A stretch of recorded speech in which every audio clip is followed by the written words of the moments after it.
Corona की डरावनी speed लौट आई है। लोग दहशत में हैं। भारत में भी थर्ड वेव की आहट महसूस होने लगी है।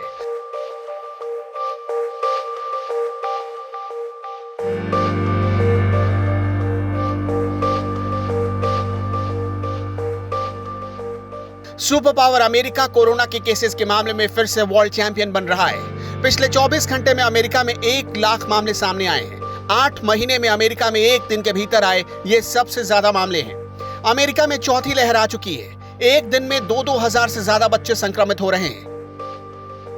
अमेरिका के हर अस्पताल में कम से कम 500 नए मरीज हर दिन एडमिट हो रहे हैं। इससे पहले 6 जनवरी को अमेरिका में सबसे ज्यादा एक दिन के भीतर 1,32,000 केस सामने आए थे। अमेरिका में केसेस बढ़ने का मतलब है कि दुनिया पर भारी खतरा है, क्योंकि जब जब अमेरिका में केसेस बढ़े हैं, तब तब दुनिया के सारे देशों में कोरोना के मामले बढ़े हैं। खासकर अमेरिका में आई हर नई लहर सीधे भारत में नई लहर लेकर आती है, इसलिए टेंशन ज्यादा है। इस वक्त दक्षिण अमेरिका कोरोना का एपिसेंटर बना हुआ है। सबसे ज्यादा मामले फ्लोरिडा में सामने आए हैं, जबकि टेक्सास, कैलिफोर्निया, अल्बामा और जॉर्जिया में 95% आईसीयू कोरोना मरीजों से भरे हुए हैं। कैलिफोर्निया, फ्लोरिडा और टेक्सास में 32% बच्चे अस्पतालों में भर्ती हैं।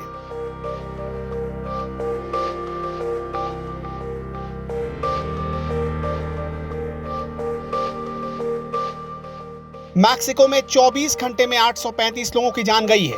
ब्राजील में कोरोना से 24 घंटे में 920 लोगों की मौत हो गई है। रूस में भी करीब 800 लोगों की जान चली गई है। कोरोना के डेल्टा वेरिएंट का असर है, जिससे दुनिया में मौत की स्पीड पिछली हर लहर के मुकाबले ज्यादा तेज है। इधर भारत में कोरोना की आहट ने हर तरफ दहशत मचा रखी है। 24 घंटे में करीब 45,000 नए मामले सामने आए हैं, जिनमें से अकेले 30,000 नए मामले केरल से आए हैं। यानी हिंदुस्तान में केरल कोरोना का एपिसेंटर में तब्दील हो चुका है।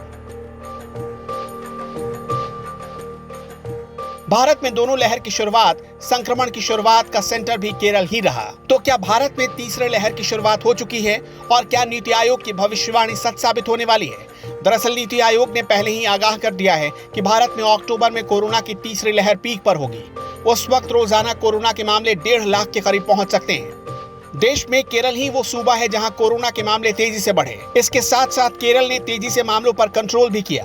इस वक्त केरल के 55% लोगों का वैक्सीनेशन हो चुका है। सोचिए, फिर भी कोरोना का नया हॉटस्पॉट बन चुका है केरल। इसलिए अगर आप ये सोचते हैं कि वैक्सीन की दोनों डोज ले ली है आपने और अब लापरवाही कर सकते हैं, तो ये आपकी सबसे बड़ी भूल है। केरल के साथ दूसरे नंबर पर है महाराष्ट्र। सिर्फ केरल और महाराष्ट्र को मिला दें तो देश के करीब 80% कोरोना के मामले इन्हीं 2 राज्यों से सामने आ रहे हैं। इन दोनों राज्यों को मिलाकर करीब 37,000 केस सामने आए हैं। बीते 24 घंटे में कोरोना की वजह से 500 से ज्यादा मौतें हुई हैं। यानी आंकड़े डरा रहे हैं, चेतावनी दे रहे हैं। थर्ड वेव का अलार्म बज चुका है। सावधान होने की जरूरत है, वरना इस बार डेल्टा और कप्पा वेरिएंट तबाही ऐसी मचाएगी कि फिर से देश में हालात आउट ऑफ कंट्रोल नजर आएंगे।